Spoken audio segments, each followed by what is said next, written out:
Here on Law Talk, we bring you legal video blogs every week that deal with the kind of legal topics that affect you. Wills, trusts, property disputes, personal injury, divorce, child custody.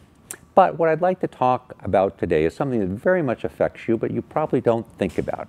And that is celebrating Mr. Trump and Mr. Sanders. These are two of the more controversial candidates that have come along running for U.S. president in a long period of time. Many people view them, particularly Mr. Trump, as a bombastic, narcissistic individual who has some rather preposterous ideas and seems somewhat mean-spirited.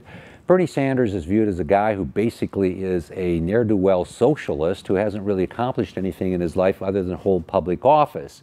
Yet both of these people really demonstrate the tremendous nation that we live in. Why do they do that? Because we look at what the Founding Fathers provided in the U.S. Constitution. There is no requirement for a college education to serve in office. There's no requirement that you be a lawyer. There's no requirement that you even have a high school education. No, the only requirement are simple requirements. In order to be in the U.S. House of Representatives, you have to be 25 years of age. In order to be U.S. Senator, you have to be 30 years of age. To be a U.S. President, you have to be 35 years of age and a natural citizen. Well, that's it. Anything else goes. Anything else goes. And at this point in time in our history, a lot of people feel the system is broken. We've had some major problems with the meltdown that occurred in the economy in 2007, 2008. Lots of people lost their homes. Lots of people feel that the Congress of the United States never did anything to really address that, never did anything to address the shenanigans on Wall Street that caused this major disruption.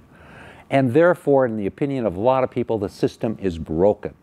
And in order to address that, we've seen two entirely different candidates come forward with entirely different approaches and who are getting tremendous amounts of criticism.